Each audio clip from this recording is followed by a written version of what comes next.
A multi-million-dollar empire hung on a single piece of paper, sliding across a mahogany table. 3 men in custom suits watched it like wolves eyeing wounded prey. Nobody paid attention to the girl pouring the water. That was their first mistake. She wasn't just holding a pitcher. She was reading the fine print. And when she leaned in and pointed a single, trembling finger at paragraph 4, the dead silence in the room cost more than the contract itself. Harper Davis knew the exact sound a man's voice made when he was lying. It was a slight tightening in the throat, a shift in cadence. She had learned it over 3 years at Columbia Law, right up until the tuition money dried out and her mother's medical bills swallowed her future whole. Now she heard that sound every night at the Continental, a dimly lit, violently expensive steakhouse in the belly of Chicago. Tonight, the liar's name was Arthur Hayes. Harper stood perfectly still in the corner of private dining room B, a heavy silver pitcher of ice water sweating into her palm. Her feet throbbed in cheap black orthopedics. Her apron was starched stiff.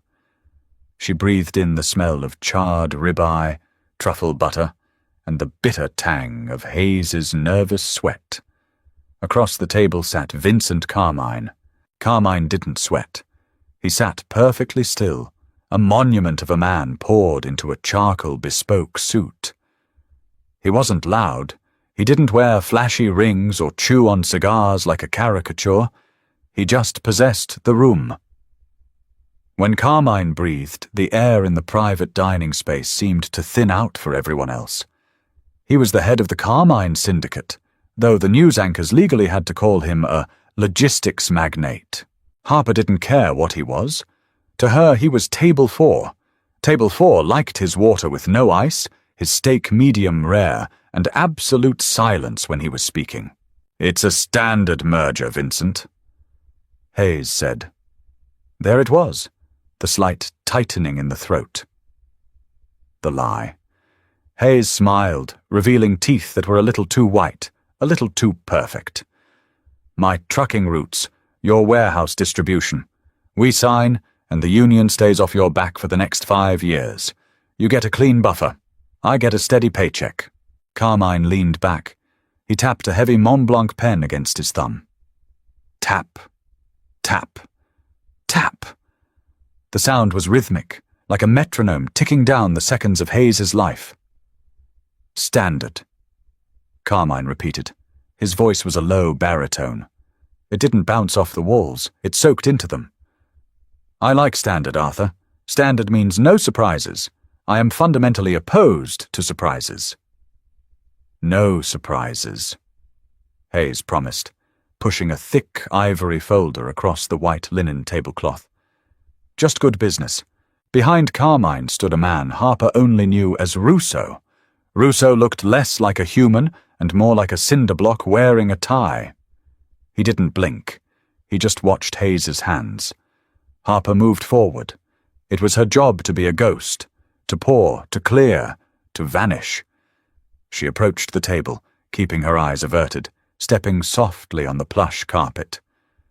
She reached Hayes's side of the table and angled the heavy silver pitcher, pouring a steady stream of water into his crystal glass. Hayes didn't even look at her. To him, she was part of the furniture, a lamp that poured water. But as she poured, Harper's eyes drifted to the open folder on the table. It was an old habit, a terrible habit. Her brain, wired for the brutal, microscopic text of contract law, automatically started scanning the paragraphs upside down. Section 3, Liability, Standard. Section 3A, Indemnification, Standard. She finished pouring Hayes's water and moved seamlessly behind Carmine to fill his glass. She leaned in slightly, the scent of Carmine's expensive vetiver cologne mixing with the smell of the seared meat. Carmine flipped to the second page. Harper's eyes caught on a block of text near the bottom. Her pour slowed. A fraction of an ounce of water missed the ice and hit the side of the glass. Nobody noticed. Her eyes darted across the upside-down legal jargon. It was buried deep in a subheading regarding asset forfeiture. Section 4, Clause B. It was beautifully hidden. Masterful, really. It looked like standard boilerplate language protecting Hayes if Carmine's warehouses were seized by federal authorities. But the phrasing, the specific syntax regarding secondary liability transfer, was inverted. Harper blinked. She read it again. If Carmine signed that paper, he wasn't just giving Hayes a buffer. He was agreeing that if any of Hayes's trucks were caught moving illicit cargo Hayes could easily plant, Carmine's holding company would absorb the financial and legal penalty, while relinquishing controlling interest of the ports to Hayes's shell corporation as collateral. It was a guillotine wrapped in a silk ribbon. Carmine picked up the pen. He didn't read the clause. Bosses never read the middle pages. They paid lawyers to read the middle pages. But Carmine's lawyer wasn't here. Hayes had insisted on a sit-down, just the two of them, to hash it out like men. Carmine uncapped the pen. The gold nib flashed under the low chandelier. Harper was supposed to step back. She was supposed to walk out the heavy oak doors, go back to the kitchen, and eat a cold bread roll over a trash can while dreaming of paying off her mother's MRI bill. It wasn't her business if a Mafia boss signed away his ports to a rat. The world would keep spinning. Carmine pressed the pen to the signature line. Harper's exhaustion stripped away the last of her self-preservation. She didn't think. She just reacted to a bad contract the way a mechanic reacts to a grinding engine. "Excuse me, sir, but this clause is a trap." The words hung in the air, sharp and fragile as broken glass. Harper froze, the silver water pitcher suddenly feeling like a bomb in her hands. Her heart slammed against her ribs. She had actually said it. Out loud, in front of the most dangerous man in the city. Vincent Carmine's hand stopped moving. The nib of the pen hovered a millimeter above the heavy cardstock. A microscopic dot of black ink bled into the paper. For a second, the room was so quiet Harper could hear the faint hum of the air conditioning vent above them. Then Carmine's polite, businesslike smile vanished. It didn't fade.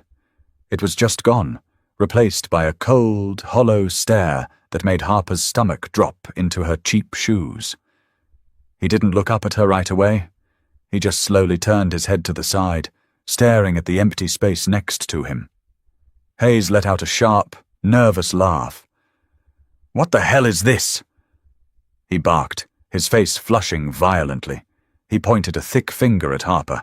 "Get out! Bring the manager, now!" Harper took a step back, her knuckles white on the handle of the pitcher. I apologize. I'll just... Stay." Carmine's voice was barely above a whisper, but it hit the room with the force of a physical blow. Harper's feet nailed themselves to the floor. Russo shifted his weight behind Carmine. It was a tiny movement, but Hayes noticed it. Hayes swallowed hard, the Adam's apple bobbing in his throat. Carmine finally looked up at Harper. His eyes were the color of wet slate. They didn't hold anger.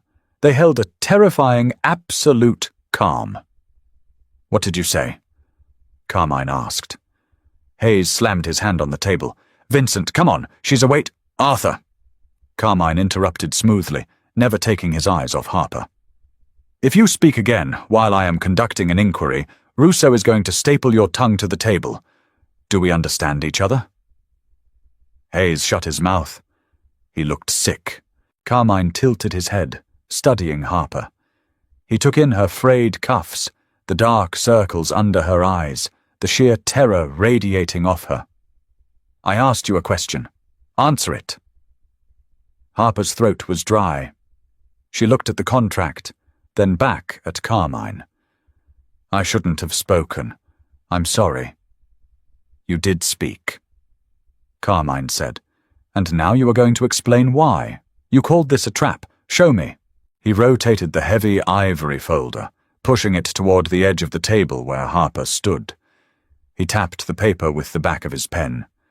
"Read it." Harper swallowed. She set the pitcher down on a side tray with trembling hands. She stepped forward, her hip brushing the edge of the table. She pointed a shaking finger at the middle of the second page. Section 4, Clause B. She said, her voice wavering before finding its professional footing. It was easier if she pretended she was back in Professor Aris's torts seminar. It's disguised as a standard indemnity waiver, but the subordination language is inverted. Carmine looked at the paper. Then he looked at her. Speak English.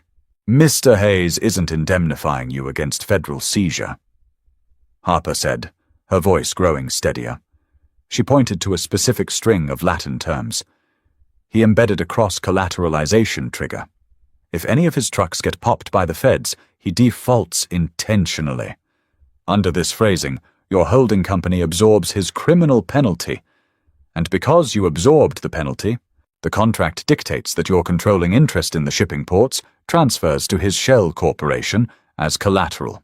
Carmine stared at her. He's not giving you a buffer, Harper concluded quietly, pulling her hand back. He's using you as a human shield, and the moment he takes a bullet, he legally owns your ports. The silence returned. It was heavier this time. Suffocating. Carmine didn't say a word. He just slowly pulled the contract back toward him. He read Section 4, Clause B. He read it twice. Harper watched his jaw flex. It was the only sign that the earth was cracking open beneath the table. "You crazy bitch!" Hayes suddenly exploded, shoving his chair back. The legs scraped violently against the floor. "She doesn't know what she's talking about. She's a goddamn waitress. Vincent, you're going to listen to some dropout carrying a tray." Carmine didn't look up from the paper. Russo moved faster than a man his size should be able to. In one fluid motion, he stepped around the table, grabbed Hayes by the back of his collar, and slammed his face first into the mahogany. The sound was a wet, heavy thud. Hayes groaned, his nose bleeding instantly over the pristine white tablecloth. Russo kept a massive hand pressed against the back of Hayes's skull, pinning him down like a specimen on a slide. Harper gasped, taking 2 steps back, her hands flying to her mouth. Carmine calmly took the Mont Blanc pen, capped it, and slid it into his breast pocket. He picked up the contract by the corner, as if it were covered in disease, and dropped it onto Hayes's bleeding face.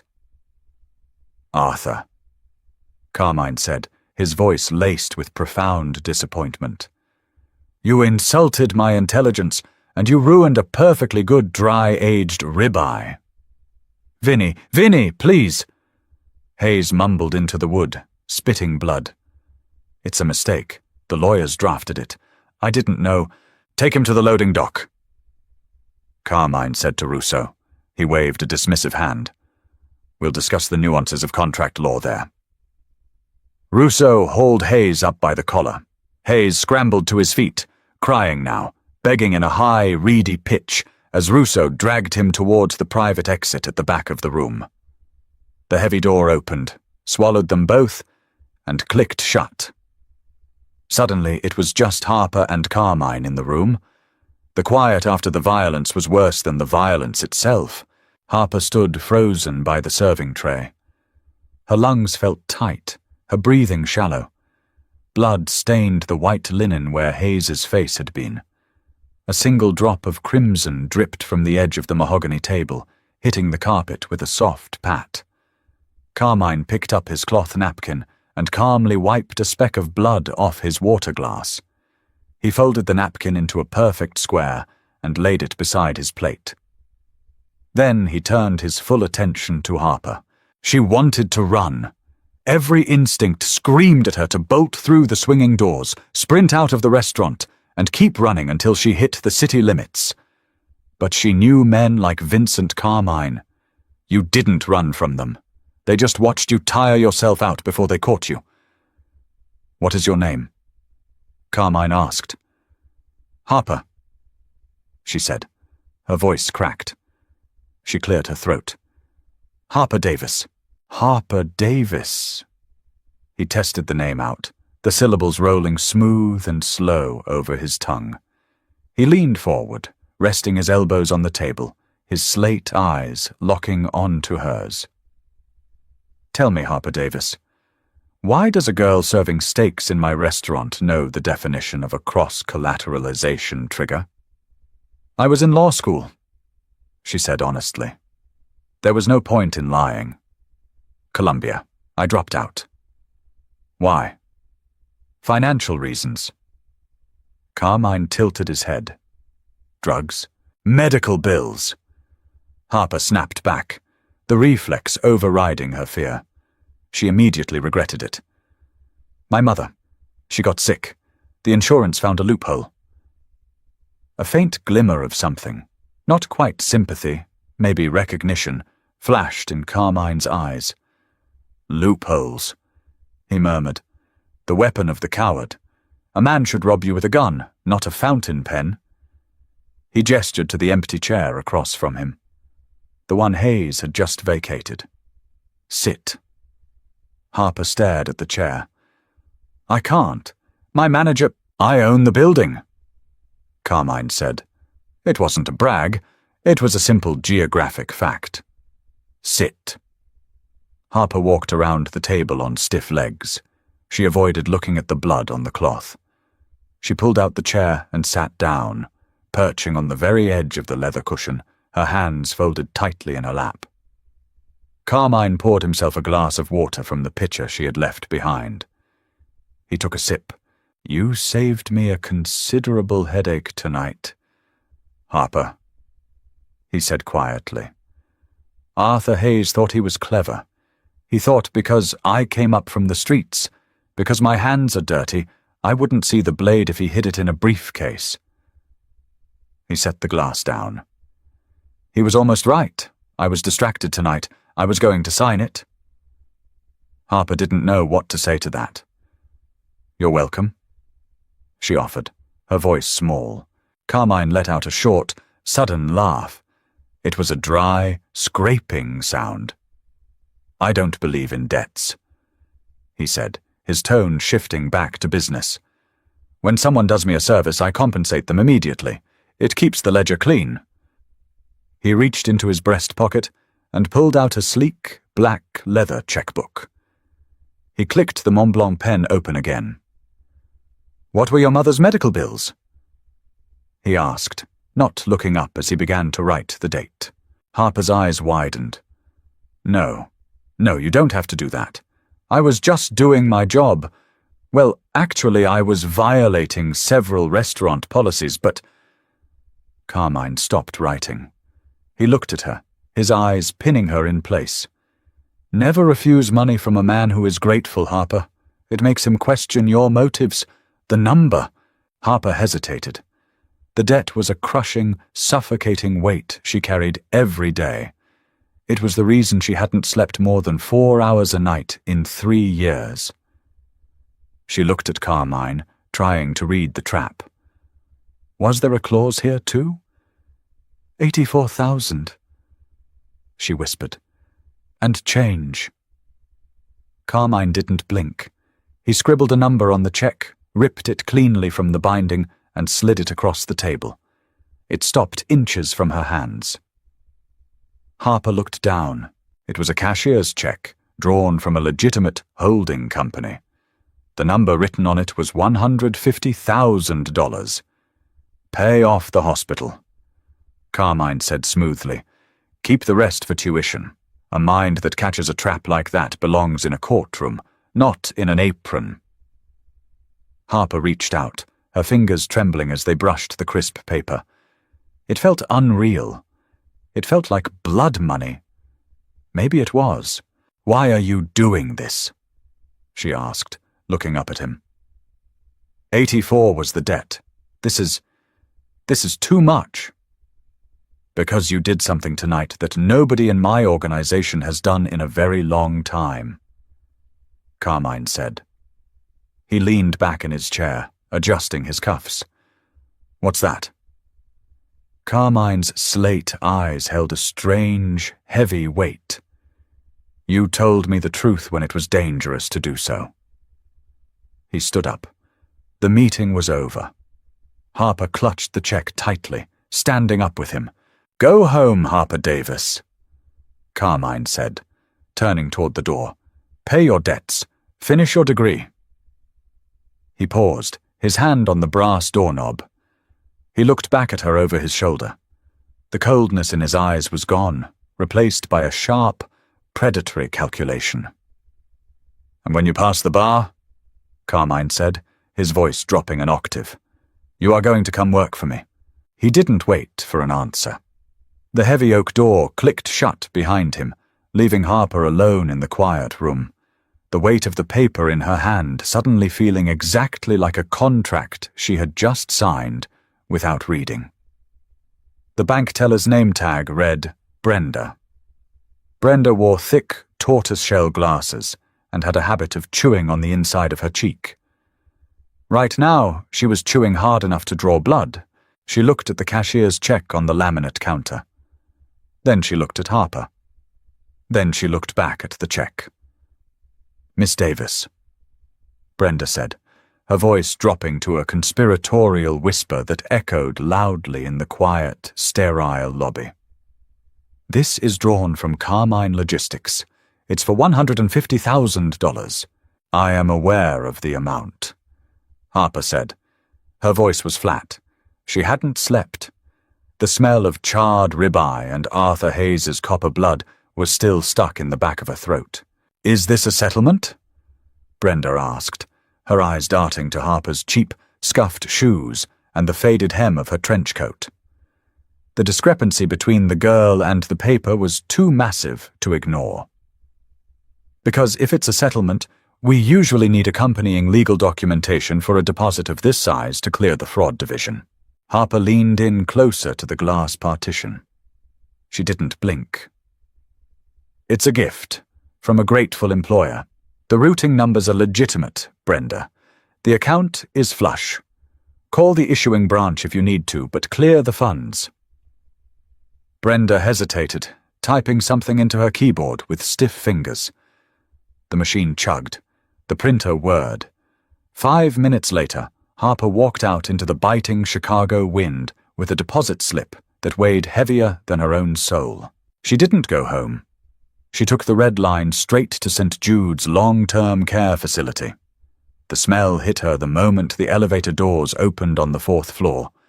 It was a smell that always sat heavy in Harper's lungs, a clinical mixture of industrial bleach, boiled peas, and quiet, agonizing decay. Her mother's room was at the end of the hall. Diane Davis was 52, but her charts made her look 80.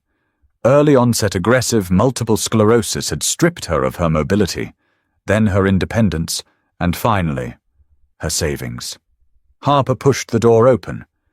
Diane was awake, staring at the muted television mounted in the corner. Her hands were curled into rigid claws resting on the thin blanket. "Hey, Mom," Harper said, keeping her voice light. The lie of a good daughter. Diane turned her head slowly. A faint, trembling smile broke across her pale face.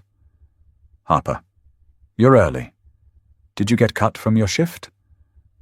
"Something like that." Harper pulled up a plastic chair and sat beside the bed. She reached out, gently wrapping her warm hands around her mother's cold, stiff fingers. She swallowed the knot in her throat. "Mom, we're paid up." Diane blinked, the comprehension slow to arrive. "What do you mean, honey?" "The insurance. They said—" "I know what they said," Harper interrupted softly. "But I found a way. The balance is zeroed out. You're staying here. You're getting the physical therapy sessions back. All of them." Diane's eyes filled with tears. She didn't ask how. People drowning didn't interrogate the person throwing them a life preserver. She just squeezed Harper's hand with whatever fraction of strength she had left. "Oh, my smart girl. My smart, capable girl." Harper rested her forehead against the edge of the mattress. She closed her eyes. "A mind that catches a trap like that belongs in a courtroom," not in an apron. Vincent Carmine's voice echoed in her head, cold and absolute. She had taken his money. She had solved her immediate crisis. But she knew enough about contract law to know that a transaction was never just a transaction. Consideration had been exchanged. A precedent had been set. The next 2 years were a blur of caffeine, highlighter ink, and survival. Harper re-enrolled at Columbia. She quit the steakhouse. She didn't go to parties. She didn't date. She treated law school like a war of attrition, grinding through case studies on corporate malfeasance, torts, and federal jurisdiction until her eyes bled. She graduated 8th in her class. The ceremony was long and hot. Diane couldn't attend, confined to her bed on a bad flare-up day. Harper walked across the stage, took her diploma, and felt absolutely nothing. She had done it. The anchor of poverty had been lifted. She was a lawyer. When she returned to her cramped studio apartment that afternoon, the lock on her door was perfectly intact. The windows were shut, but sitting dead center on her cheap IKEA kitchen table was a heavy, ivory envelope. Harper stopped in the doorway. The air in the apartment suddenly felt 10 degrees colder. She dropped her keys into the bowl. She walked over to the table and picked up the envelope. It was thick cardstock. She opened it. Inside was a single, heavy piece of stationery. The handwriting was sharp, jagged, and done in black fountain ink. "You passed the bar on Tuesday. You have an interview on Monday, 8 a.m., 400 North Michigan Avenue, floor 50. There was no signature. There didn't need to be. Harper stared at the paper. The ink seemed to stare back. She walked to the trash can, her hand hovering over the rim. She could throw it away.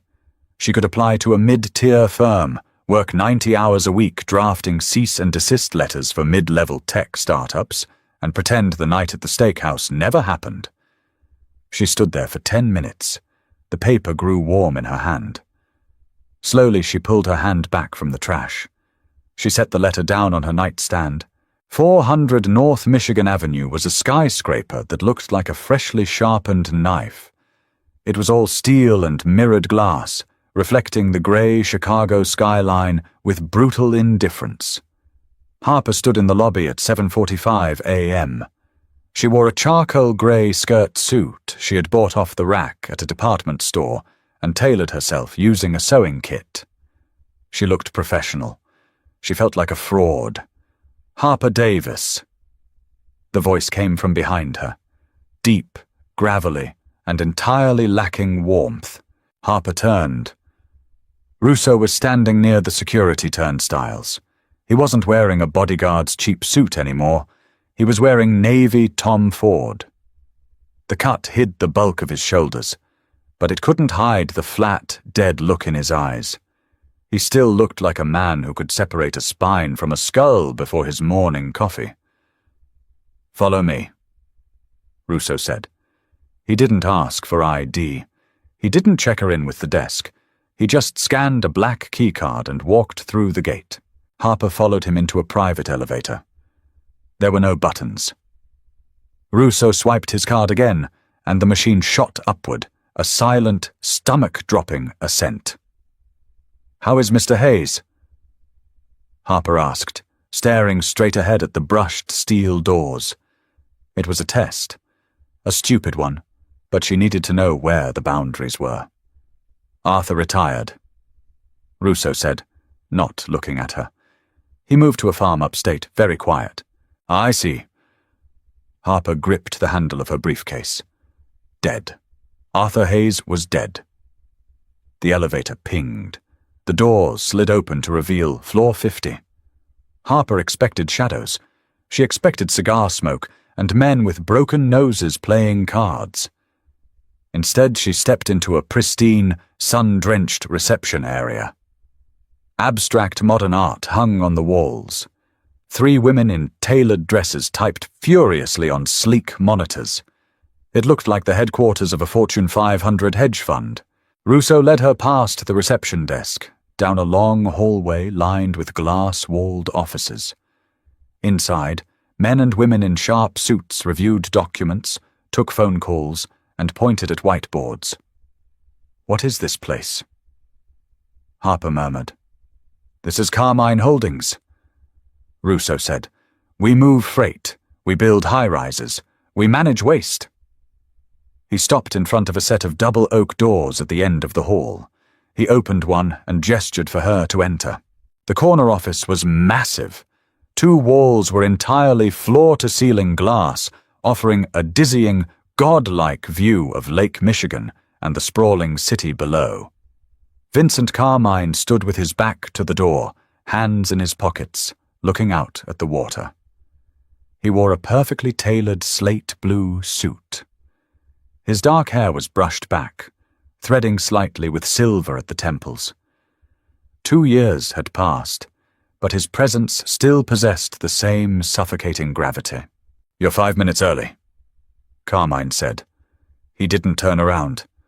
"If I'm on time, I'm late." Harper replied, stepping fully into the room. Carmine chuckled softly. He turned, his slate eyes locking onto hers.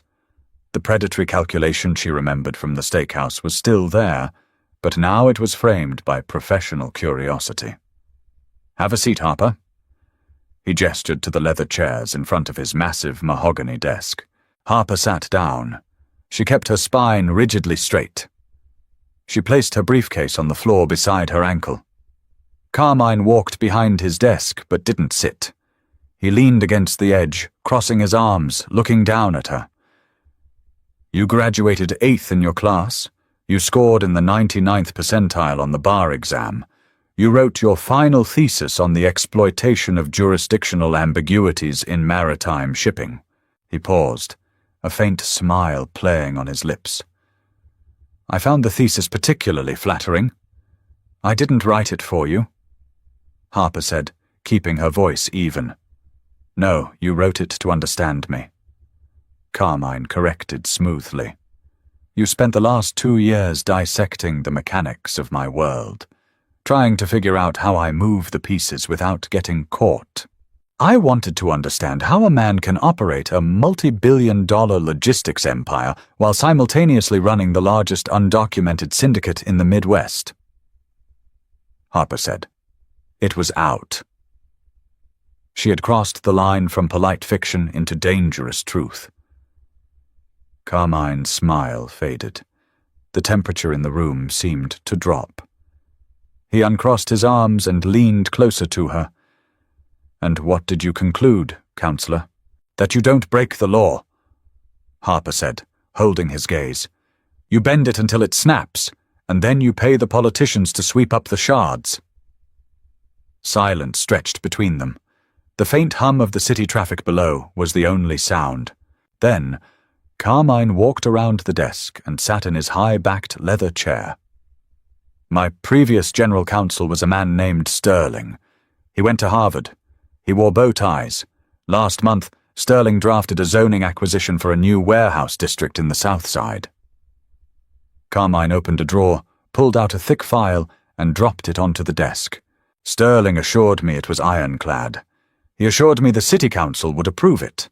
He assured me the federal regulators had no jurisdiction over the land." Carmine's voice remained perfectly calm, but the menace beneath it was palpable. "Sterling was wrong.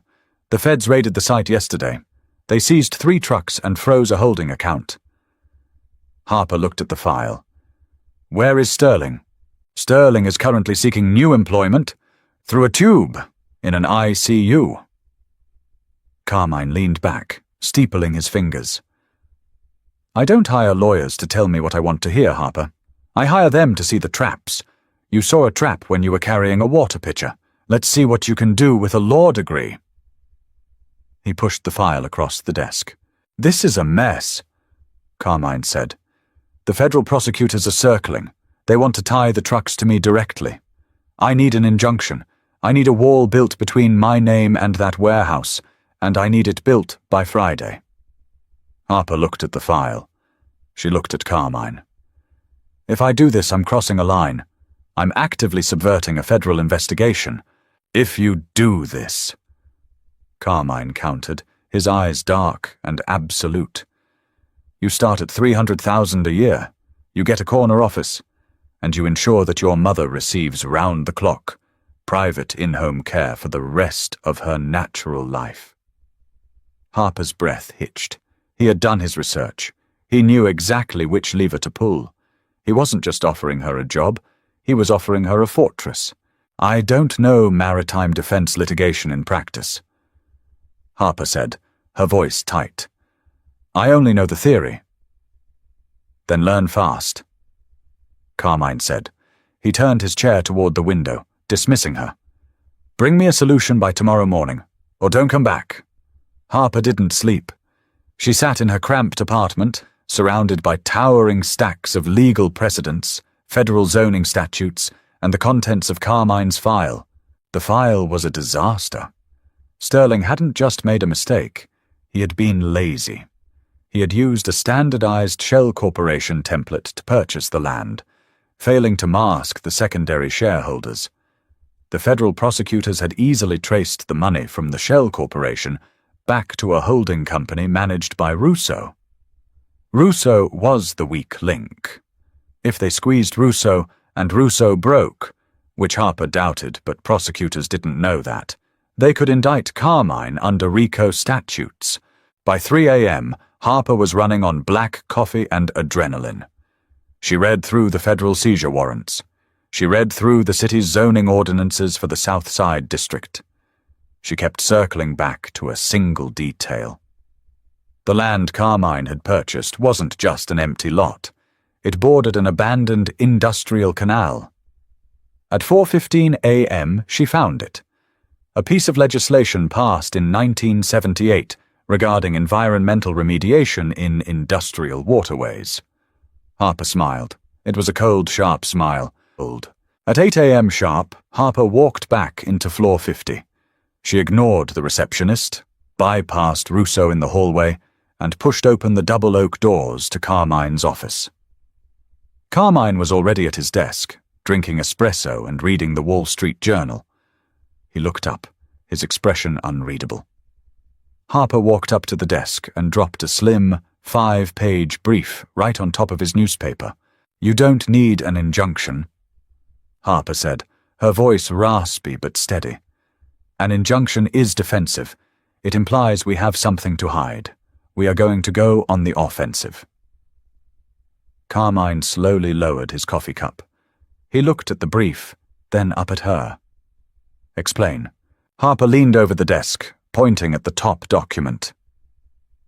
The warehouse property you bought borders the old Calumet runoff canal. Under the 1978 Illinois Environmental Protection Act, any property owner inheriting land within 50 yards of a designated toxic runoff site is legally compelled to halt all commercial development until the EPA conducts a thorough soil survey. Carmine narrowed his eyes. I am aware. We paid off the local inspector to skip the survey. I know, Harper said, and that was a mistake. But we are going to use it. Yesterday, you didn't know the land was toxic. Today, you do. I drafted a self-reporting injunction. She tapped the paper. We are going to file a motion with the federal court this morning, voluntarily freezing our own assets on that property and demanding the EPA step in to test the soil. We are claiming the city sold us a contaminated lot under false pretenses. Carmine stared at her. He didn't move. You want me to invite the federal government onto my land? The EPA is federal, Harper said, a fierce competitive fire burning in her chest. But they operate in a completely different jurisdictional lane than the FBI and the federal prosecutors. If the EPA designates the site as an active environmental hazard, all other federal investigations are legally subordinated until the environmental risk is neutralized. The prosecutors won't be able to touch the trucks. They won't be able to subpoena Russo. They won't even be allowed on the property without hazmat clearance. She stood up straight, crossing her arms. You tie the land up in environmental red tape for the next 5 years. The prosecutors lose their momentum, the warrants expire, and you slowly liquidate the shell company in the background." Carmine was silent. He picked up the brief. He read the first page. He flipped to the second. Harper watched his eyes track across the text. Her heart hammered against her ribs, a steady, painful rhythm. She had just proposed using an environmental loophole to blockade a federal criminal probe. It was audacious. It was highly unethical. It was brilliant. Carmine finished reading. He set the paper down. He looked at her for a long, heavy moment. "Sterling," Carmine said quietly, "would have tried to bribe the judge, and he would have gone to prison." He picked up his Mont Blanc pen. He uncapped it. He signed the bottom of the filing authorization, his signature sharp and aggressive. He handed the paper back to her. "File it," Carmine said. "Then go see HR. Tell them to set up the payroll and the health benefits for your mother." Harper took the paper. Her fingers brushed against his. His skin was warm, a stark contrast to the coldness of his reputation. A jolt of something electric and dangerous shot up her arm. She pulled her hand back quickly, clutching the paper to her chest. "Thank you, Mr. Carmine," she said, her voice dropping a fraction. "Vincent," he corrected softly. He leaned back in his chair, a genuine, terrifying smile spreading across his face. He looked at her, not as a waitress, not as a charity case, but as an equal, as a weapon he had just unsheathed. "Welcome to the firm, Harper. I have a feeling you and I are going to cause a great deal of trouble together." Harper turned and walked out of the office. Her legs felt weak, but her spine was steel. She had stepped into the cage with the wolf, and instead of eating her, he had handed her the keys. She looked at the signed paper in her hand. The ink was black, but in the harsh, fluorescent light of the hallway, it looked exactly like blood. 18 months later, Harper Davis did not wear cheap orthopedics. She wore black leather Louboutins that clicked against the marble floors of floor 50 with the precision of a metronome. Her suits were tailored in Milan. Her mother's medical charts showed a remission so stable that the private doctors had started recommending Mediterranean cruises. On paper, Harper had won. She had beaten the system. But the system doesn't lose.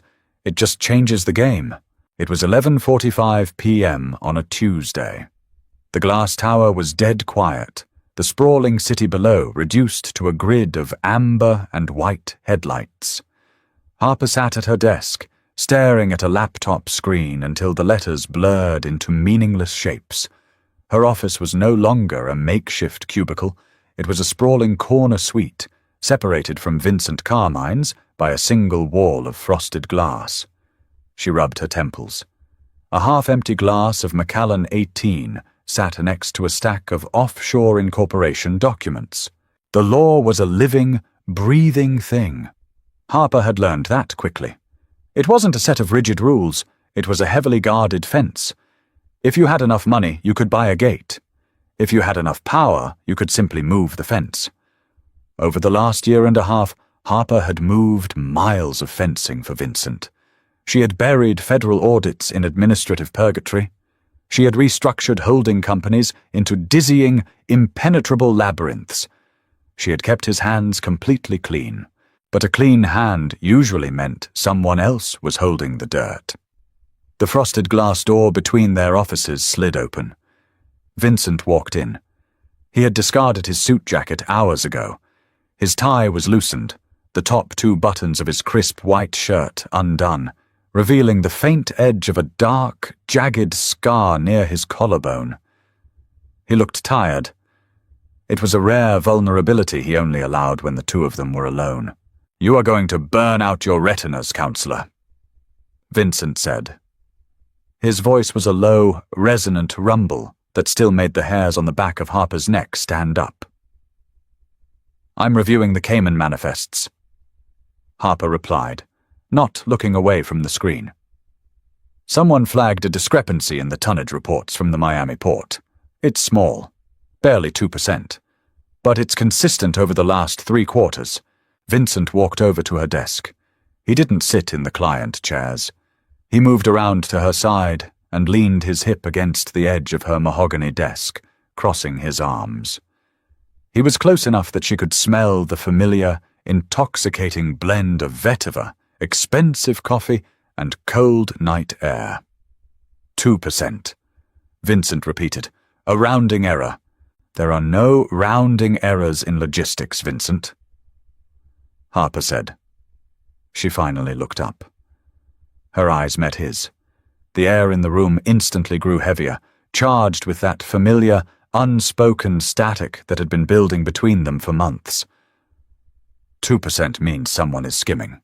Or worse, someone is sneaking cargo onto your ships without your authorization. Vincent's jaw tightened. The exhaustion vanished from his face, replaced by the cold, predatory calculation that had built his empire. Who? I don't know yet. Harper admitted, leaning back in her chair. But the manifest approvals all route through the regional manager in Miami, a man named Paulson. Paulson. Vincent tasted the name. He didn't like it. Russo will fly down tomorrow. He can ask Paulson about the 2%. Harper closed her laptop with a sharp snap. No. If Russo goes down there and breaks his legs, we lose the paper trail.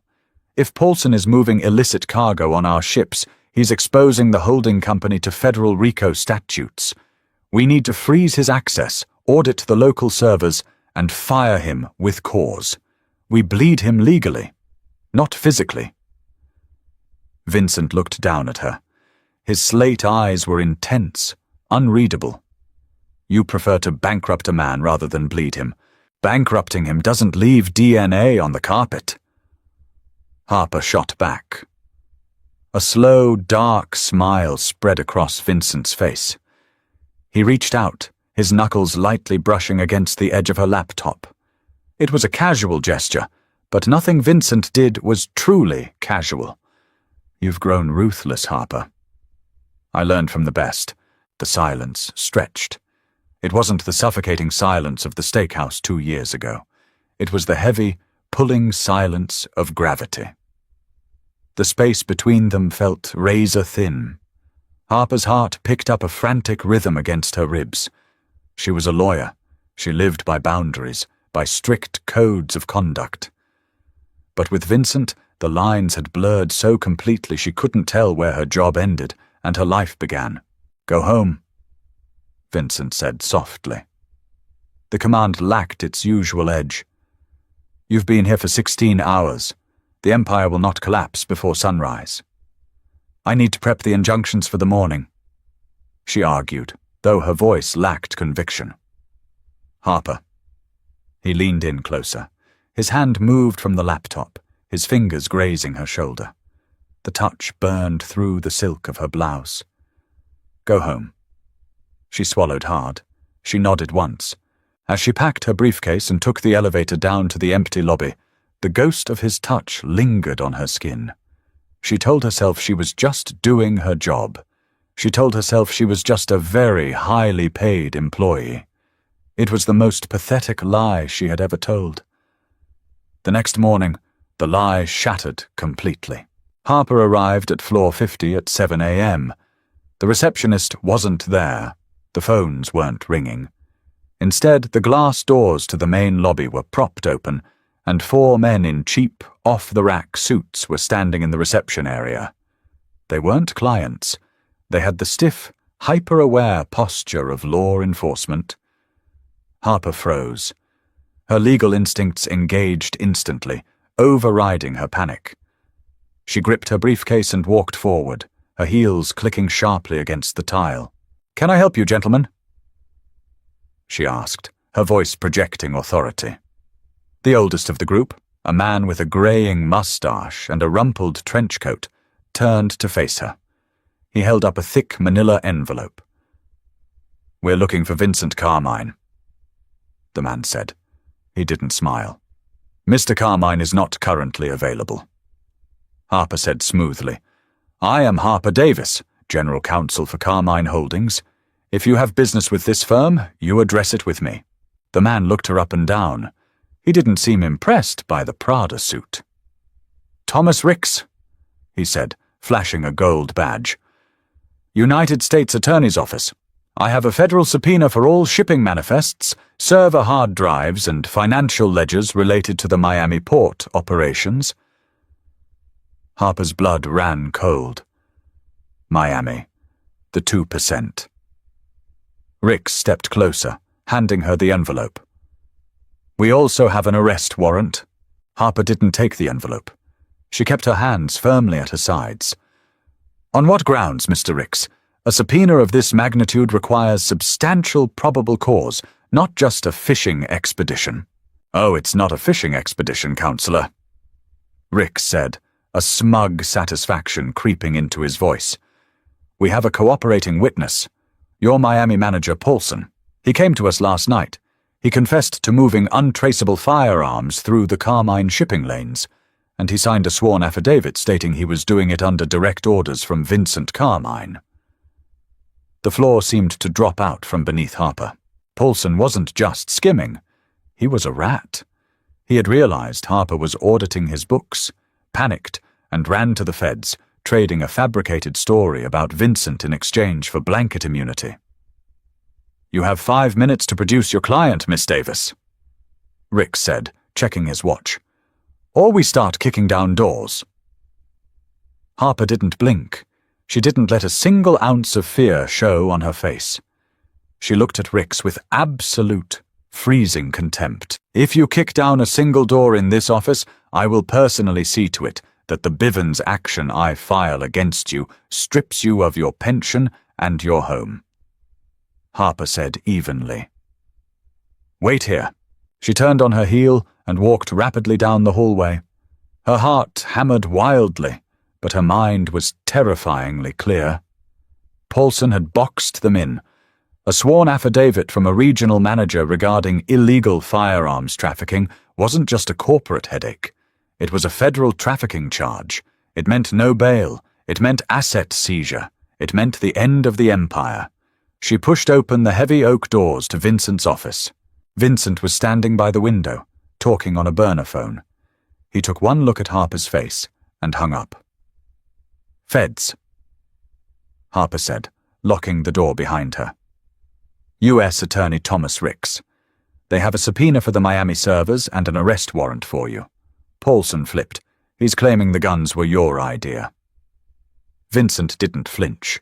He didn't throw a glass or curse. He simply processed the information with the cold, mechanical efficiency of a supercomputer. Where is Paulson? If he signed an affidavit, he's in protective custody, Harper said rapidly, dropping her briefcase on his desk. She pulled out a blank legal pad. We need to invoke the 5th, refuse to surrender the servers without a specialized warrant, and I need to file an emergency writ of habeas corpus the second they put you in cuffs. I am not going in cuffs, Vincent said quietly. He walked over to a bookshelf, reached behind a leather-bound copy of Dante's Inferno, and pressed a hidden latch. The bookshelf clicked and swung open, revealing a private, reinforced elevator. Vincent, you can't run! Harper pleaded, her voice rising in panic. If you run, you validate their warrant. You become a fugitive. I can fight this in court. I can tear Paulson's testimony apart on cross-examination. Give me time. Vincent turned to her. He walked across the room, closing the distance between them. He stopped inches away, reaching up to gently cup her face. His thumb brushed against her cheekbone. The gesture was so tender, so wildly out of place in the middle of a federal raid, that it robbed Harper of her breath. I trust you with my life, Harper, he said, his voice a rough whisper. I know you could win in a courtroom, but Ricks isn't here to put me in front of a judge. Ricks is owned by the Carino family. Harper stared at him, the pieces violently clicking into place. Dominic Carino, the head of the rival faction that had been bleeding territory to Vincent for a decade. Ricks wasn't a crusading prosecutor. He was a hitman with a badge. If they take me into federal holding today, Vincent continued calmly, I will be stabbed to death in a holding cell before midnight. This isn't an arrest. It's an assassination." A loud, heavy pounding echoed from the main hallway. "FBI, open the door." "Go," Harper whispered, stepping back. Her hands were shaking. "Take the elevator. Where does it go?" "Sub-basement garage. Russo has a car running." Vincent grabbed a heavy black duffel bag from beneath his desk. He looked at her. "You are staying here. Let them search the office. Give them nothing. Claim attorney-client privilege on every breath you take. I will contact you when it's safe." "Vincent!" The heavy oak doors groaned as someone rammed a battering ram against the lock. Wood splintered. Vincent stepped into the hidden elevator. He looked at her one last time, his slate eyes burning with an intensity she had never seen before.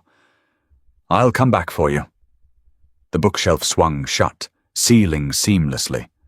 3 seconds later, the oak doors exploded inward. The next 48 hours were a masterclass in psychological warfare.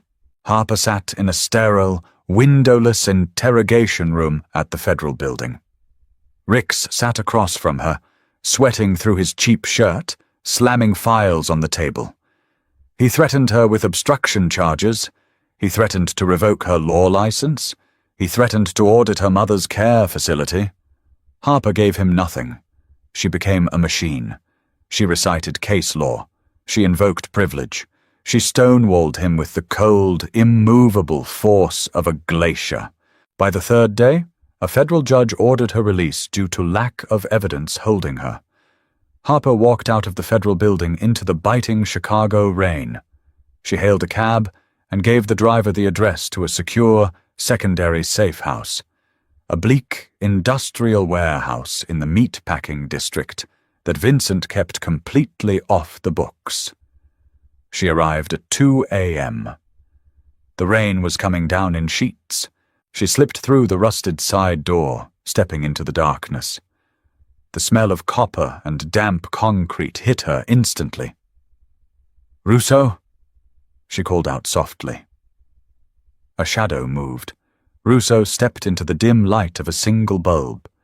He looked terrible. His suit was torn, and his left arm was in a crude sling, blood seeping through the fabric. "Where is he?" Harper demanded, dropping her bag, the professional veneer instantly cracking. Russo pointed his chin toward the back office. "Carino's men ambushed us at the extraction point. Ricks fed them our route. We lost 2 men. Vincent took a hit." Harper didn't wait. She ran toward the office. She threw the door open. Vincent was sitting heavily on a metal folding chair. His shirt was off, discarded in a bloody heap on the floor. A crude, makeshift bandage was wrapped tightly around his right side, just beneath his ribs.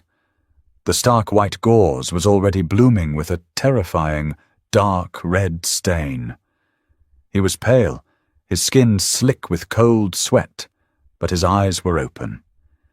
He looked up at her, and a weak, agonizingly slow smile touched his lips. "You look terrible, counselor," he rasped. Harper dropped to her knees beside him. Her hands hovered over the bloody bandage, afraid to touch it, afraid to hurt him more. "You need a hospital. You need a surgeon." "No hospitals." Vincent breathed, his head rolling back against the cinderblock wall. "Carino has men on the payroll at every trauma center in the city. If I go in, I don't come out." "You're bleeding to death, Vincent!" Harper yelled, tears finally breaking through her absolute control. They spilled hot and fast down her cheeks. Vincent reached out with a trembling hand, gripping her wrist. His grip was shockingly weak. "Listen to me. Carino made a mistake. In his rush to kill me, he overextended. He funneled all his shell company assets into Ricks's offshore accounts to pay off the feds for the hit." He let out a sharp hiss of pain, closing his eyes for a second. "Russo pulled the routing numbers off one of the hitters we put down. They are in my jacket." Vincent opened his eyes, staring fiercely into hers. "You don't need to fix my ribs, Harper. You need to ruin him." Harper looked at the bleeding man in front of her, the mob boss, the criminal, the man she loved. The realization didn't come with fireworks or soft music. It came with the metallic smell of blood and the harsh glare of a bare light bulb. She loved him. She had loved him since the moment he handed her a check and told her she belonged in a courtroom. She stood up.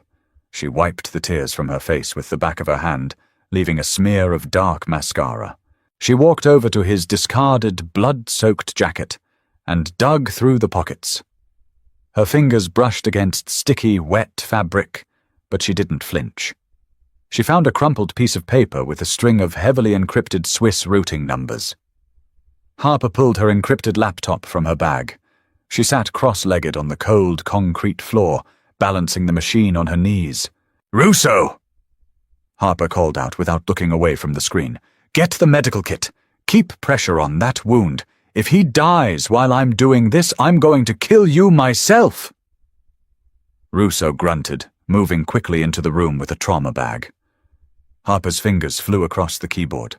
The mechanical clatter filled the silent, bloody room.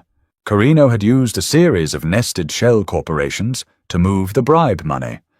It was a classic layering technique.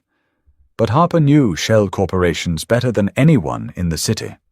She knew the federal banking regulations, and she knew the Patriot Act loopholes that Ricks had abused to get his subpoena. She was going to use Ricks's own weapon against him. She accessed the secure Carmine Holdings servers. Using her executive clearance, she drafted an anonymous, highly classified FinCEN, Financial Crimes Enforcement Network report. She attached the routing numbers Vincent had found. But she didn't stop there. She used a master key algorithm to cross-reference Carino's routing numbers with known terrorist funding networks. She didn't have to prove the link. Under the Patriot Act, she only had to suggest a credible algorithmic overlap to trigger an automatic, immediate federal freeze of all associated assets. At 3:14 a.m., Harper hit execute. "It's done," she whispered, her hands shaking as she pulled them away from the keyboard. She watched the terminal screen. Within 60 seconds, the automated federal banking triggers tripped. Alarm bells would be ringing at the Treasury Department. By morning, every single cent Dominic Carino owned, clean, dirty, bribed, or buried, would be frozen under the suspicion of international terrorism financing. He couldn't pay his soldiers. He couldn't pay Ricks. The cartels he bought his product from would demand payment, and when his accounts bounced, they wouldn't send a subpoena. They would send a hit squad. Harper had just signed Dominic Carino's death warrant using federal legislation. She closed the laptop and pushed it aside. She scrambled back over to Vincent. Russo had managed to pack the wound with hemostatic gauze, slowing the bleeding, but Vincent was dangerously pale. His breathing was shallow. "Vincent," Harper said, gripping his face in both hands. "Hey, look at me. It's done. He's bankrupt. He's dead. You hear me?" Vincent's heavy eyelids fluttered open. He looked at her, his vision swimming, but the sharp intellect in his eyes remained. "The ledger is clean." "It's clean," Harper promised, her thumbs stroking his cold cheeks. "Now you have to hold on. I'm calling the private clinic. We own them. They'll send a discreet transport." Vincent reached up, his bloody hand covering hers. "You stayed." "I told you," she whispered, leaning her forehead against his. "I don't leave bad contracts. I rewrite them." Vincent let out a weak, breathy laugh that turned into a cough. "A lawyer to the bitter end." "Your lawyer," she corrected fiercely. He turned his head slightly, his lips brushing against hers. It wasn't a soft, romantic kiss. It tasted like sweat, copper, and sheer survival. It was a seal on a pact forged in the darkest, most dangerous corners of the city. Harper kissed him back, pouring every ounce of her fear, her brilliance, and her devotion into the desperate connection. When they finally pulled apart, Vincent's eyes were locked onto hers, burning with absolute certainty. "When I get out of this," he rasped, his grip on her hand tightening with a sudden, shocking strength. "You aren't just general counsel anymore. We run it together. Everything. 50-50. Harper looked at the blood on her hands. She looked at the laptop on the floor, the digital weapon she had used to obliterate an enemy. She looked back at the man who had pulled her out of the shadows and given her a crown of thorns. She didn't hesitate. "Draft the paperwork, Vincent," Harper said, a fierce, terrifying smile breaking across her face. "I'll read the fine print." The transition of power was bloody, silent, and entirely financial. Dominic Carino was found dead in a motel room 3 weeks later. The cartels didn't appreciate bounced checks. Thomas Ricks quietly resigned from the U.S. Attorney's Office and vanished before the Internal Affairs investigation could freeze his pension. Floor 50 of the glass tower was rebuilt. The heavy oak doors were replaced with reinforced steel. Harper Davis stood by the floor-to-ceiling windows, looking out over the glittering expanse of Lake Michigan. She wore a tailored crimson suit. A heavy gold Rolex sat on her wrist. Behind her, Vincent sat at his mahogany desk. His arm was out of the sling, though he moved with a careful, measured stiffness. He was signing a stack of legitimate real estate acquisitions. He paused, capping his Mont Blanc pen. He looked up at her. "You're quiet today, partner," Vincent said, the title rolling smoothly off his tongue. Harper turned around. She walked over to his desk, leaning her hip against the edge, mirroring the pose he had struck months ago in her office. "I was just thinking," Harper said, a wry smile touching her lips. "About Arthur Hayes, about that water pitcher." Vincent leaned back in his chair, folding his hands over his stomach. "It was a good pitcher. It was heavy." "If I hadn't spoken up," she asked softly, "what would you have done?" Vincent's slate eyes darkened, holding hers with an immovable weight. "I would have lost a great deal of money, but eventually I would have found the trap, and Hayes would have died." He reached out, grasping her hand, pulling her gently around the desk until she was standing between his knees. He looked up at her, the ruthless mob boss completely stripped away, leaving only the man who belonged to her. "But if you hadn't spoken up," Vincent murmured, pressing a kiss to the inside of her wrist right over her racing pulse. "I would have spent the rest of my life walking through empty rooms, wondering why I always felt so unarmed." Harper smiled. She reached down, brushing a stray lock of dark hair from his forehead. There were no more traps.